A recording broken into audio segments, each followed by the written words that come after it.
Hi అండి, welcome back to my channel. కొర్రలతో పొంగల్ చేసుకుంటున్నాను. దానికి కావాల్సినవి నేను ముందుగా ఒక గ్లాస్ కొర్రలను, ఒక గ్లాసు పెసరపప్పు తీసుకొని, కొర్రలు ఈ విధంగా ఉంటాయండి.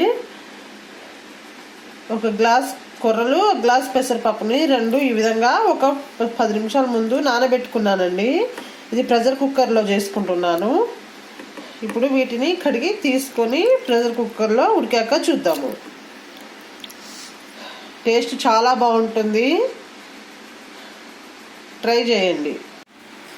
ఈ విధంగా కడిగి పెట్టుకున్నాక ఇందులో ఒక గ్లాసు పప్పు కొర్రలకి 2 గ్లాసులు వాటర్ పోసుకోవాలండి. అప్పుడే మంచిగా ఉడుకుతుంది.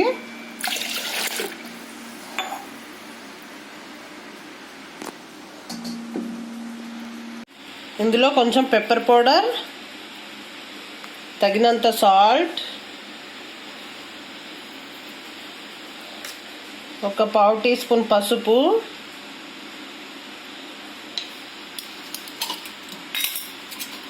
ఒక 1/2 స్పూన్ నెయ్యి వేసుకొని కుక్కర్ పెట్టుకుందాము. ఒక 4 విజిల్స్ వచ్చాక చూద్దాము. ఈ విధంగా మెత్తగా ఉడికించుకోవాలండి. ఇప్పుడు నెయ్యితో పోపు పెట్టుకుందాము, తాలింపు పెట్టుకుందాము. దానికి కావాల్సినవి కరివేపాకు, పోపు దినుసులు, ఎండుమిరపకాయలు, పచ్చిమిర్చి ఉంటే వేసుకోండి. నా దగ్గర అవైలబుల్గా లేదు కాబట్టి వేసుకోవట్లేదు. ఇంగువ, గీతో వేసుకుంటేనే బాగుంటుందండి ఈ పొంగల్ అనేది. చూద్దాము. స్టవ్ వెలిగించుకొని ఒక గిన్నె పెట్టుకొని అందులో ఒక 3-4 స్పూన్ల నెయ్యిని వేసుకున్నానండి. అందులో పోపు దినుసులు, ఎండుమిరపకాయలు, కరివేపాకు వేసుకున్నాము. వేడిగానిద్దాము, కలుపుకుందాము.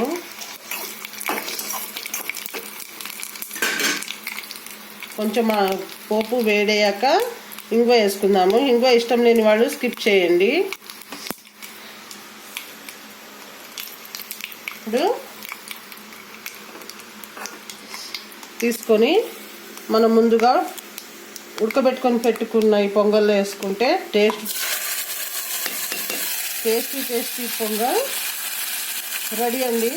ఈ విధంగా చేసుకుంటే హెల్త్కి కూడా మంచిదండి. కొర్రలతో చేసుకోవడం వల్ల ఇప్పుడు అందరూ తింటున్నారు, అవైలబుల్గా ఉంటుంది. తప్పకుండా ట్రై చేయండి. ఎలా వచ్చిందో కామెంట్ సెక్షన్లో కామెంట్ చేయండి. డయాబెటీస్ వాళ్ళకి మంచిగా పనిచేస్తుందండి, హెల్త్కి కూడా మంచిది. అంతేనండి. మా వీడియో కనుక మీకు నచ్చినట్లయితే లైక్ చేయండి, షేర్ చేయండి, సబ్స్క్రైబ్ చేసుకోండి. కింద ఉన్న బెల్ ఐకాన్ ప్రెస్ చేస్తే మా నోటిఫికేషన్లు మీకు వస్తాయి. Thank you very much.